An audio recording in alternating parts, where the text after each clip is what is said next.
سب سے پہلے اللہ تعالیٰ نے مولانا مودودی مرحوم کو یہ شعور عطا کیا، یہ سمجھ عطا کی. شاید اس کا ادراک باقی طبقہ علماء کے لوگوں کو نہ ہوا ہو، اس لیے کہ وہ اس قسم کی تعلیم ان کو نہیں ملی ہوتی. جدید نظریہ ریاست، اس میں جو دستور کی اہمیت ہے، عام طور پر ان کے علم میں نہیں ہے. مولانا مودودی کی رہنمائی اللہ تعالیٰ نے فرمائی صحیح بات کی طرف کہ پاکستان میں اب اسلامی دستور کی بنیاد رکھی جانی چاہیے. میں الحمدللہ اس جلسے میں بھی تھا. اپریل 1948 موہنی روڈ پر خالصہ ہائی اسکول ہوتا تھا، اس کے میدان میں وہ جلسہ ہوا. مولانا مودودی نے مطالبہ نظام اسلامی کی تقریر کی، مولانا اصلاحی صاحب نے آزادی کے اسلامی تقاضے کے عنوان سے تقریر کی. وہ مطالبہ اسلامی دستور کا لے کر مولانا مودودی اٹھے، پوری قوم نے پذیرائی کی، اور جو ڈسائسو رول پلے کیا علامہ شبیر احمد عثمانی نے. دستور اسمبلی میں تو وہ تھے، مولانا مودودی تو نہیں تھے، نہ جماعت اسلامی کا کوئی اور آدمی تھا. جماعت اسلامی نے تو 46 کے الیکشنز کا کوئی نوٹس ہی نہیں لیا تھا، نہ اس میں حصہ لیا تھا، نہ ووٹ ڈالے تھے.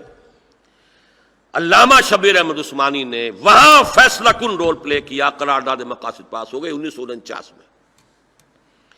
48 میں مطالبہ، 12 مارچ 1949 قرارداد مقاصد. میں اسے معجزہ نمبر 2 قرار دیتا ہوں. روح عصر جس کا تذکرہ میں پہلے کر چکا ہوں، میٹیریلزم، مادہ پرستی، الحاد، سیکولرزم کی فضا پوری دنیا میں 20ویں صدی عیسوی کا وسط، اور 10 کروڑ انسانوں کی نمائندہ اسمبلی کہہ رہی ہے we wash our hands off the claim to sovereignty. Sovereignty belongs to Allah. سروری زیبا فقط اس ذات بے ہمتا کو ہے، حکمراں ہے ایک وہی، باقی بتانے آدری. معجزہ 20ویں صدی وسط اس کا، پوری دنیا میں سیکولرزم کا ڈنکا بج رہا ہے.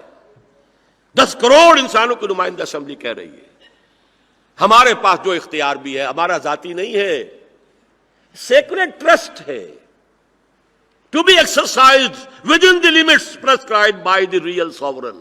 یہ اختیارات انہی حدود کے اندر استعمال ہوں گے جو اصل حاکم اللہ نے معین کر دیے. نارضد عشق کہ خونی جگر ہے پیدا شد، حسن لرزید کے صاحب نظر پیدا شد. تیسرا معجزہ، اب ظاہر بات ہے یہاں سیکولر عناصر بھی تھے، انہوں نے اس کے خلاف آواز اٹھائی. فکری سطح پر بھی آئے، اور آپ حیران ہوں گے کون کون آئے. ڈاکٹر اشتیاق حسین قریشی آئے، اے کے بروہی آئے، جنہوں نے چیلنج دیا تھا کچھ تو ثابت کر دے کہ قرآن میں کوئی دستور ہے تو میں اتنے 1000 روپے اسے انعام دوں گا. یاد ہے کہ نہیں؟ بعد میں وہ مشرف باسلامی دستور ہو گئے، وہ بات دوسری ہے.